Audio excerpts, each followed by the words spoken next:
Alors, bienvenue au Musée de l'Armée à l'exposition de Napoléon n'est plus, dont je suis l'un des commissaires de cette exposition, dans laquelle nous allons raconter d'abord la mort de Napoléon, mais aussi et surtout en fait la transfiguration de ce corps, son périple de Sainte-Hélène, tout ce qui est autour de son inhumation, les mystères qui entourent sa mort, mais aussi voilà comment ce corps va être appelé et puis ramené en Europe. On va dire ses cendres, mais en fait c'est son corps qui va revenir triomphalement, s'installer aux Invalides. Nous allons raconter aussi comment une crypte majestueuse a été construite pour lui, et aussi ce que signifie venir à la tombe, visiter la tombe de Napoléon aujourd'hui. Bref, c'est un grand voyage qui part donc de l'île de Sainte-Hélène, où Napoléon s'éteint le 5 mai 1821, pour en arriver jusqu'ici, aux Invalides, où Napoléon repose à travers plus de 200 objets, pour la plupart inédits, émouvants, touchants, et qui vont comme ça expliquer l'essor et la naissance de la légende napoléonienne.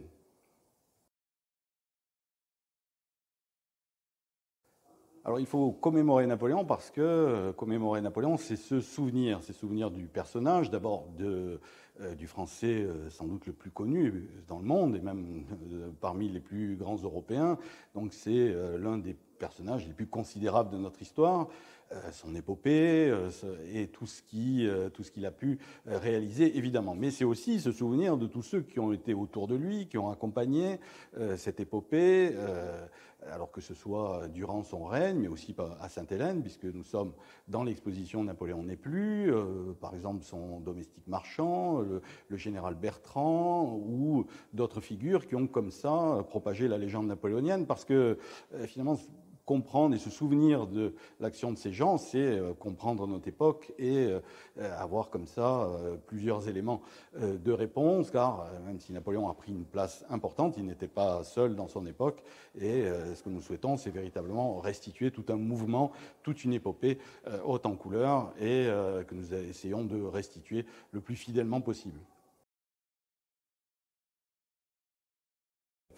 Alors Napoléon pour moi, c'est d'abord une lecture de prime jeunesse, puisque en fait, je suis passionné de Napoléon depuis l'âge de 6 ans, et donc en fait il ne m'a jamais quitté. C'est pourquoi je dis toujours faites attention aux cadeaux que vous donnez aux enfants, parce qu'ensuite ça peut voilà, susciter des vocations diverses et variées. Voici c'est la mienne, Napoléon, qui m'accompagne et que j'accompagne. Alors pour moi c'est aussi un personnage finalement insaisissable, c'est-à-dire il court toujours plus vite que moi, parce que j'essaye de l'étudier, j'essaye de l'exposer, etc. Enfin, et beaucoup d'autres, évidemment. Mais il a toujours une longueur d'avance sur nous, et tant mieux d'ailleurs, parce que je pense que cette passion ne me quittera jamais.